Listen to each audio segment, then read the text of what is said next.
چلو بسم اللہ الرحمن الرحیم۔ میں ڈاکٹر شہناز نعیم آپ کی خدمت میں حاضر ہوں اور آپ کو سلام کہتی ہوں، السلام علیکم۔ ہم نے پچھلی جو میرا ویلاگ تھا نماز کا تیسرا لیسن تھا اور آج انشاءاللہ تعالی ہم نماز کے چوتھے لیسن پر پہنچ چکے ہیں۔ آج ہم سورۃ اخلاص کا جو ترجمہ ہے لفظ بائی لفظ انگلش میں اور اردو میں سیکھیں گے اور اس کی تشریح سیکھیں گے۔ اگر میں یہ کہوں کہ جب حضور پاک صلی اللہ علیہ وآلہ وسلم اس دنیا پر تشریف لائے تو اس وقت پوری دنیا میں بتوں کی پوجا کا رواج تھا۔ لوگوں نے مختلف طرح کے بت بنائے ہوئے تھے۔ کسی نے کوئی بت چاندی کا بنا ہوا تھا، کوئی سونے کا تھا اور کوئی پتھروں کے بنے ہوئے بت تھے، اور لوگ مانتے تھے، کسی بت کو مانتے تھے یہ اولاد کے لیے جو ہے ہمارا حاجت روا ہے، کسی کو مانتے تھے اس بت کی پوجا کریں تو بارشیں ہوتی ہیں، کسی کے لیے وہ مانتے تھے کہ یہ بت جو ہے ان کو رزق دیتا ہے۔ تو اس طرح سے انہوں نے مختلف بت بنا رکھے تھے اور ان کی پوجا کرتے تھے۔ جب حضور پاک صلی اللہ علیہ وسلم اس دنیا پر تشریف لائے اور انہوں نے اللہ تعالیٰ کے حکم کے مطابق جب حضور پاک صلی اللہ علیہ وسلم نے توحید کا پیغام دنیا میں پھیلانا شروع کیا، انہوں نے مشرکین سے کہا کہ لا الہ الا اللہ، کہ اللہ تعالیٰ صرف ایک ہے، اس کے سوا کوئی معبود نہیں، کوئی عبادت کے لائق نہیں، اللہ تعالیٰ ایک ہے اور اسی کی عبادت کرنی چاہیے۔ جب یہ پیغام حضور پاک صلی اللہ علیہ وآلہ وسلم نے مشرکین مکہ تک پہنچایا تو وہ حضور پاک صلی اللہ علیہ وسلم کا چند لوگوں نے جو جوہلا لوگ تھے انہوں نے آپ صلی اللہ علیہ وآلہ وسلم کا مذاق اڑایا اور مختلف قسم کے سوالات کیے۔ مثلا آپ کا رب کس سے بنا ہے؟ آپ کا اللہ تعالیٰ کس سے بنا ہے؟ مثلا آپ کا اللہ تعالیٰ کس چیز سے بنا ہے؟ کیونکہ وہ تو عادی تھے اپنے ہاتھوں سے بتوں کو بنانے کے، سونا، چاندی، پتھر، کسی نہ کسی چیز سے مٹی وہ اپنے بت بنایا کرتے تھے۔ اور پھر کہ اللہ تعالیٰ کا حسب نسب کیا ہے؟ آپ کے اللہ تعالیٰ کا حسب نسب کیا ہے؟ شجرہ نسب کیا ہے؟ اس کا باپ کون ہے؟ اس کا دادا کون ہے؟ اس کا تگڑ دادا کون ہے؟ دیکھیں، اگر ہم نے کسی انسان کے بارے میں معلومات لینی ہوتی ہیں تو ہم یقیناً یہی پوچھتے ہیں یہ کس کا بیٹا ہے، اس کا دادا کون تھا، یہ کس خاندان سے تعلق رکھتا ہے۔ تو اسی قسم کے سوالات جو تھے وہ قریش کے لوگوں نے حضور پاک صلی اللہ علیہ وسلم سے کیے۔ تو ان ساری چیزوں کے جواب کے اندر اللہ تعالیٰ کی طرف سے یہ سورۃ اخلاص جو ہے وہ نازل ہوئی۔ آئیے ہم سورۃ اخلاص کا ترجمہ لفظ با لفظ اردو اور انگریزی میں سیکھتے ہیں، پھر ہم اس کے بارے میں جو ہے تشریح کو سیکھیں گے۔ اعوذ باللہ من الشیطان الرجیم، بسم اللہ الرحمن الرحیم، قل هو اللہ احد اللہ الصمد لم یلد ولم یولد وَلَمْ يَكُنْ لَهُ كُفُوًا أَحَدٌ۔ پہلے ہم سورۃ اخلاص کا ورڈ بائی ورڈ، لفظ با لفظ اردو ترجمہ کریں گے، اس کو سیکھیں گے۔ کل کہہ دو، ہو وہ، ہوا وہ، هو اللہ، اللہ کا مطلب میں نے آپ کو پہلے بھی بتایا، جہاں بھی آئے گا وہ اللہ تعالیٰ ہے۔ هو اللہ، وہ اللہ، احد، یکتا ہے، ایک ہے اکیلا ہے, یکتا ہے. اللہ اللہ صمد بے نیاز. اللہ الصمد اللہ تعالیٰ بے نیاز ہے. لم یلد نہ جنا اس نے کسی کو, اور لم یولد نہ وہ جنا گیا. اور لم نہ, یکن ہو کبھی, لا واسطے, ہو اس کے, کفواً برابری کرنے والا, احد کوئی. وَلَمْ يَكُنْ لَهُ كُفُوًا أَحَدٌ اور اس کے جوڑ کا کوئی نہیں. اگر ہم پورا اس کا ترجمہ کرتے ہیں تو کہہ دیجئے وہ اللہ یکتا ہے, اللہ سب کا مرجع ہے, نہ اس کی کوئی اولاد ہے اور نہ وہ کسی کی اولاد ہے, اور اس کے جوڑ کا کوئی نہیں. Now we will learn in English word by word translation. Kul say Huwa, He is Allah, Allah Ta'ala. Ahad, the one and only. قُلْ هُوَ اللَّهُ أَحَدٌ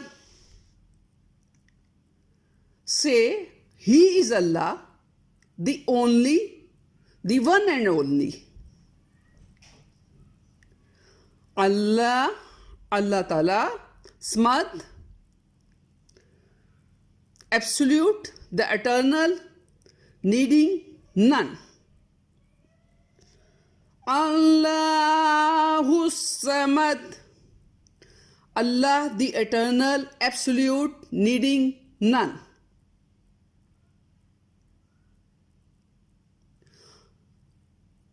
Lam Yalid He neither begot anyone, and Lam Yulad nor was he begotten. And lam none, yakun unto, la for who him, kufuwan like, ahad alone and only.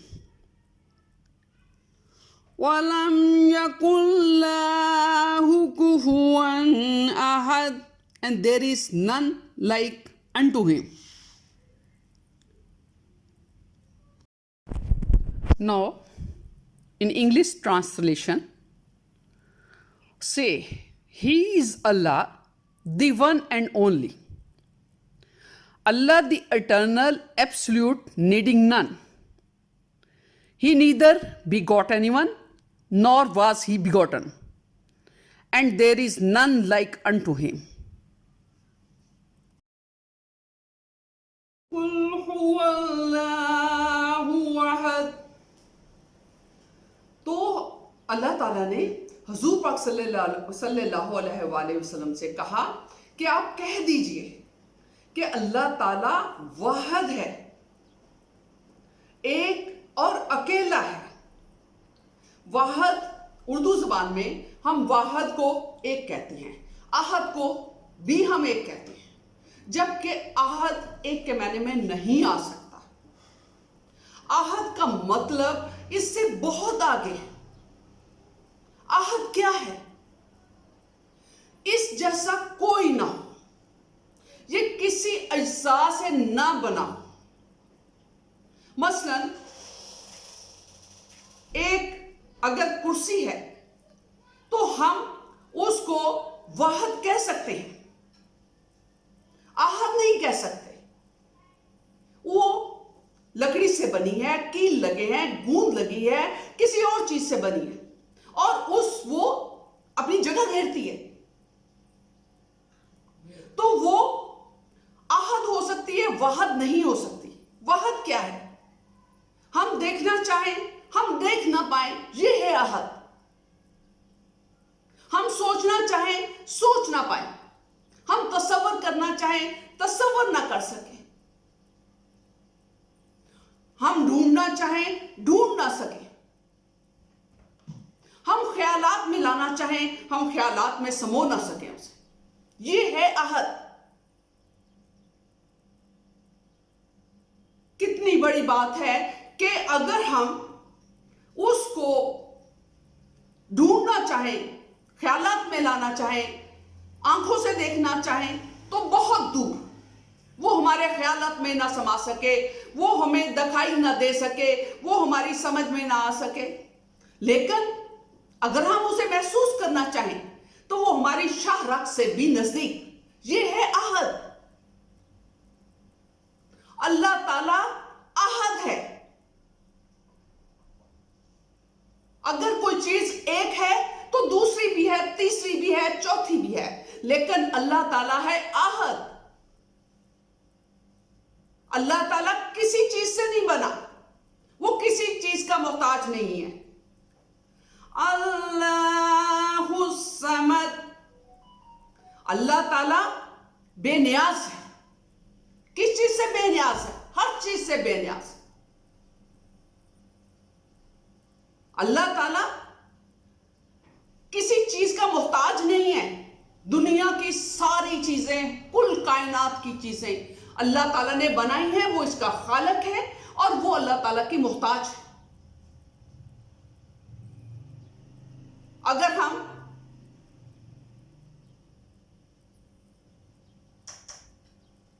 ہم اللہ تعالیٰ کو ڈھونڈنا چاہیں، دیکھنا چاہیں، اگر ہماری آنکھوں نے حرام نہیں دیکھا تو ہمیں اللہ تعالیٰ کے جلوے ہر طرف نظر آئیں گے۔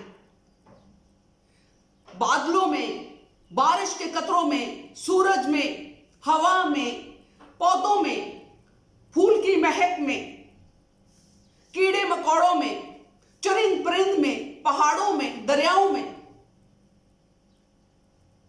اللہ تعالیٰ خالق ہے ان سب چیزوں کا، اور یہ سب چیزیں اللہ تعالیٰ کی محرون منت ہیں۔ انسانوں میں، انسانوں کی عقل میں، اگر اللہ تعالیٰ چاہے کسی کا ایک پیچ بھی تھوڑا سا ڈھیلا کر دے تو ہم سڑکوں کے اوپر کوڑے چنتے ہوئے نظر آئیں گے۔ ہم سب اللہ تعالیٰ کی مہربانیوں کے لیے، اللہ تعالیٰ کی رحمتوں کے محتاج ہیں۔ اور وہ لوگ جو کہتے تھے کہ اللہ تعالیٰ کس چیز سے بنا ہے، تو یہ ان کے لیے جواب تھا کہ اللہ تعالیٰ کسی چیز سے نہیں بنا، وہ عہد ہے، وہ کسی کا محتاج نہیں ہے، وہ ان بتوں کی طرح نہیں ہے جن کو آدمیوں نے سونے، چاندی، پتھر سے بنایا۔ وہ انسان کے محتاج تھے جو بنانے والے تھے، وہ اس دھات کے محتاج تھے جو اس کے بنانے والے تھے۔ اللہ تعالیٰ عہد ہے، اس کا کوئی اجزاء نہیں ہے، اس کا کوئی انگریڈینٹ نہیں ہے۔ اور جو پوچھتے تھے حضور پاک صلی اللہ علیہ وآلہ وسلم سے کہ تمہارے اللہ تعالیٰ کا حسب نسب کیا ہے؟ لم یلد ولم یولد، کہ اللہ تعالیٰ نے کسی کو پیدا نہیں کیا، اللہ تعالیٰ کا کوئی بیٹا بیٹی نہیں ہے، نہ ہی اللہ تعالیٰ کسی سے جنا گیا، نہ اس کا باپ ہے، نہ اس کا دادا ہے، نہ اس کا تگڑ دادا ہے۔ اللہ تعالیٰ کی ذات ہے، لیکن وہ کون و مکان سے آزاد ہے۔ اللہ تعالیٰ ہر جگہ پہ موجود ہے، محسوس کرو، آپ کی شاہ رگ سے بھی نزدیک۔ اللہ تعالیٰ آگے دیکھو، اللہ تعالیٰ پیچھے دیکھو، اللہ تعالیٰ دائیں دیکھو، اللہ تعالیٰ بائیں دیکھو، اللہ تعالیٰ آپ کو ہر جگہ پہ اللہ تعالیٰ ملتا ہے۔ پرانے وقتوں میں اللہ تعالیٰ، آنے والے وقتوں میں اللہ تعالیٰ۔ اللہ تعالیٰ کے لیے ٹائم، زمان، مکان کی کوئی قید نہیں ہے۔ تو وہ لوگ جو نعوذ باللہ ہمارے حضرت عیسیٰ علیہ السلام جو کہ اللہ تعالیٰ کے پیغمبر تھے، کرسچنز نے ان کی محبت میں اتنا آگے چلے گئے کہ انہوں نے نعوذ باللہ انہیں اللہ تعالیٰ کا بیٹا بنا لیا، انہیں اللہ تعالیٰ کا خدا بنا لیا۔ تو اللہ تعالیٰ نے یہ اس صورت میں واضح کر دیا کہ اللہ تعالیٰ کا نہ کوئی بیٹا ہے، نہ کوئی بیٹی ہے، نہ اس کا باپ ہے، نہ اس کی بیوی ہے، نہ اس کے والدین ہیں۔ وَلَمْ يَكُنْ لَهُ كُفُوًا أَحَدٌ، اللہ تعالیٰ کا کوئی ہمسر نہیں، اللہ تعالیٰ کے برابر کوئی بھی نہیں، اللہ تعالیٰ کا کوئی ہمسر نہیں ہے۔ آپ ہی بتائیں کہ کون ہے جو اللہ تعالیٰ کی برابری کر سکتا ہے؟ اللہ تعالیٰ ہی اس دنیا کا، اس کائنات کا خالق ہے اور مالک ہے اور پروردگار ہے۔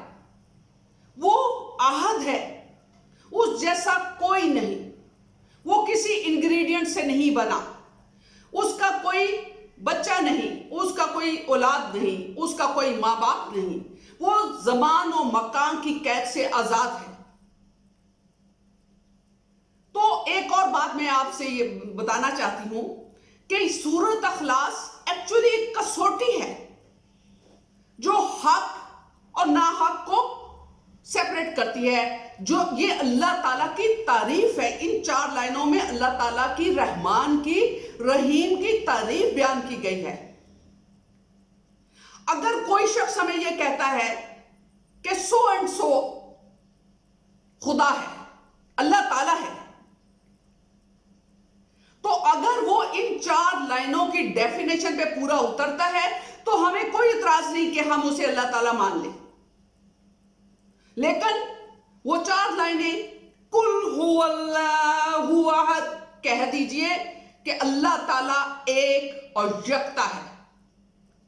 اللَّهُ الصَّمَدُ وہ کسی کا محتاج نہیں، ہم سب، پوری دنیا، پوری کائنات، پوری یونیورس اس کی محتاج ہے۔ اس کائنات کا چلنا، اس سسٹم کا چلنا، بارشوں کا ہونا، ہواؤں کا چلنا، سمندروں کا اپنی حدود میں رہ کر چلنا، پودوں کا اگنا، پھلوں کا پیدا ہونا، ان سب سسٹم کو کنٹرول کرنے والا اللہ تعالیٰ ہے۔ وہ کسی کا محتاج نہیں، پوری کائنات اس کی محتاج ہے۔ وَلَمْ يَلِدْ وَلَمْ يُولَدْ اور نہ کوئی اس کی اولاد ہے اور نہ وہ کسی سے جنا گیا۔ وَلَمْ يَكُنْ لَهُ كُفُوًا أَحَدٌ اور کوئی اس کی برابری نہیں کر سکتا۔ تو یہ 4 شرائط ہیں۔ اگر کہیں کسی کو بھی کنفیوژن ہو اللہ تعالیٰ کی ڈیفینیشن کے اندر، تو یہ 4 لائنیں ہیں جو اس کو سیپریٹ کریں گی خدا ہونے یا نہ ہونے کے اندر۔ تو یہ وہ 4 لائنیں ہیں جو ڈیفرینشیٹ کریں گی، جو اس کو نکھاریں گی اللہ تعالیٰ کا ہونا یا نہ ہونے کو۔ میں آپ کی بے انتہا مشکور ہوں کہ آپ نے یہ میرا لیکچر، یہ میرا لیسن جو کہ سورۃ اخلاص کے بارے میں تھا، جس کو ہم نے ورڈ بائی ورڈ اردو میں اور انگریزی میں سمجھا، پھر اس کے مفہوم کو بھی سمجھنے کی کوشش کی، تو میں آپ کی مشکور ہوں اور آپ سے درخواست کرتی ہوں کہ اگر آپ کو میرا یہ چینل پسند آیا ہو یا میرے یہ لیکچر پسند آئے ہوں تو آپ برائے مہربانی میرے چینل کو سبسکرائب کیجئے، لائک کیجئے اور اس کو شیئر کیجئے، تاکہ یہ پیغام دنیا کے ہر کونے کے اوپر پہنچے اور ہم لوگ جو نماز بغیر سمجھے پڑھتے ہیں اس کو ہم سمجھ کر ادا کریں اور اللہ تعالیٰ کی خوشنودی حاصل کریں۔ بہت بہت شکریہ۔